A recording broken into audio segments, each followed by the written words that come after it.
আকাশবাণী মৈত্রী সংবাদ। অনাড়ম্বর অথচ রাজকীয়ভাবেই শুরু হয়েছিল পথ চলা।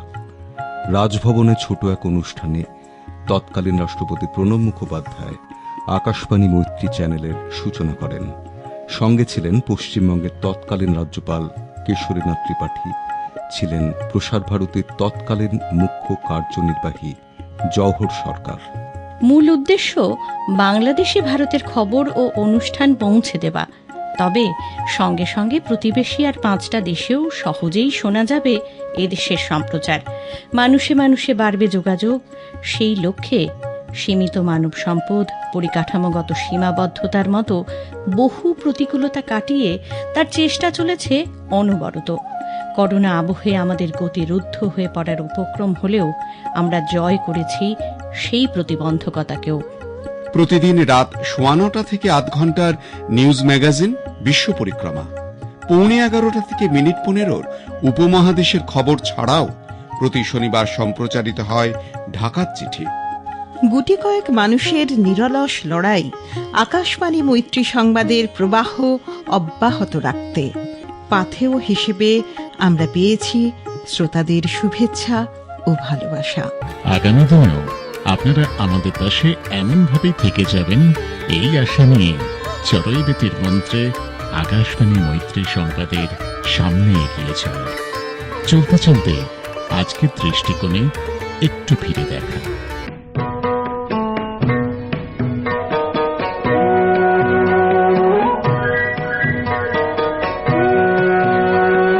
ঘরের পাশে আরশিনগর, তাতে পড়শির বাস। নীল আকাশের নিচে আজানের সুরে, ভজনের ধুনে, পদ্মা গাঙুরের ঢেউয়ে, আনন্দে দুঃখে, হাসি কান্নায়, মানবতায় তাদের নিত্য মুখ দেখা দেখি। স্বাদ একে অপরের মনের কথা শোনার। সেই আবেগ, সেই আকুলতা, সেই উষ্ণতা থেকেই জন্ম আকাশবাণী মৈত্রীর। আকাশবাণী মৈত্রী, দুই বাংলার মনের কথা। 2016 সালের 23শে আগস্ট কলকাতার রাজভবনে এক সংক্ষিপ্ত অনুষ্ঠানে তৎকালীন রাষ্ট্রপতি প্রণব মুখোপাধ্যায় সূচনা করলেন আকাশবাণী মৈত্রীর। মূল লক্ষ্য ভারত বাংলাদেশ মৈত্রী আরও সুদৃঢ় করা। এদেশের বেতারের বিভিন্ন অনুষ্ঠান, খবর পৌঁছে দেওয়া বাংলাদেশে, পাশাপাশি অন্যান্য দেশেও। বিশ্বে এই প্রথম মূলত প্রতিবেশী দেশের কথা ভেবে চালু হল একটি বেতার প্রচার তরঙ্গ।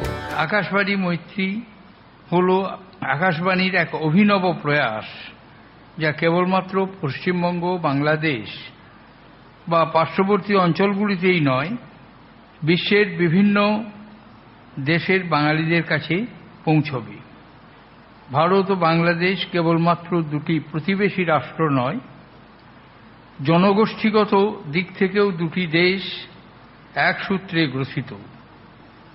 আমাদের অভিন্ন ইতিহাস, ঐতিহ্য, সংস্কৃতি, ভাষা, ভৌগোলিক নৈকট্যের দরুন সমগ্র উপমহাদেশে বিকাশ, শান্তি ও সমৃদ্ধির জন্য দুটি দেশ যে ভূমিকা পালন করতে পারে সে কথা মনে রেখেই ভারত বাংলাদেশের সঙ্গে দ্বিপাক্ষিক সম্পর্ককে সর্বাধিক গুরুত্ব দিয়ে চলেছে।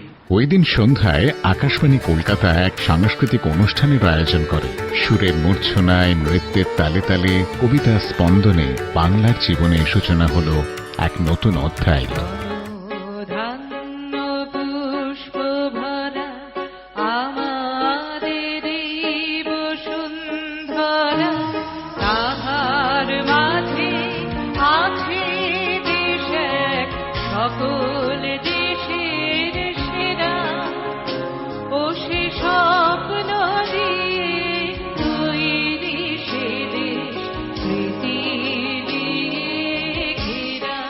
সংবাদ বিভাগের প্রযোজনায় শুরু হল রোজকার আধ ঘন্টার বিশ্ব পরিক্রমা, 15 মিনিটের উপমহাদেশের খবর, সাপ্তাহিক ঢাকার চিঠি, দিন পেরিয়ে মাস, মাস পেরিয়ে বছর।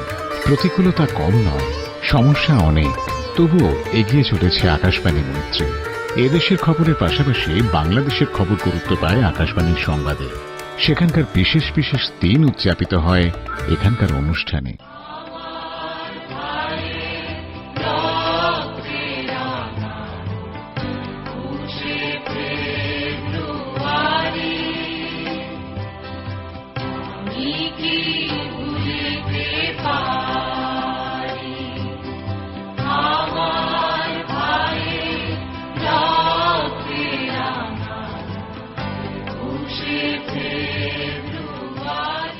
উর্দুকে রাষ্ট্রীয় ভাষা হিসেবে চাপিয়ে দেওয়ার প্রতিবাদে বাংলাদেশে 1952 সালে শহীদ হন বহু যুবক।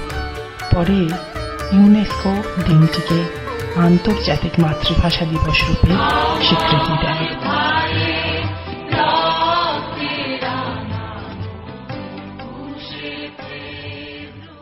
বিশ্ব পরিক্রমায় ঐতিহ্য, সংস্কৃতি, পর্যটন বিভাগে আমরা উদযাপন করেছি বিশিষ্টদের জন্মদিন, চোখের জলে স্মরণ করেছি প্রয়াতদের। নতুন কিছু শেখার আনন্দ, নতুন নতুন চ্যালেঞ্জের মোকাবিলা, ভুল সূত্রে এগিয়ে চলা আর দলগত সংহতির আনন্দে কাজের ফাঁকটুকু ভরিয়ে তোলা। আকাশবাণী মৈত্রী সংবাদের পাথেও এগুলোই। মন্ত্র একটাই, চড়ই বেতে বাজিয়ে চলি পথের বাঁশি, বাজিয়ে চলি পথের বাঁশি, ছড়িয়ে চলে চলার হাসি, রঙিন বাসন গুলিয়ে চলি জলে স্থলে, চলি গো যাই গো চলে।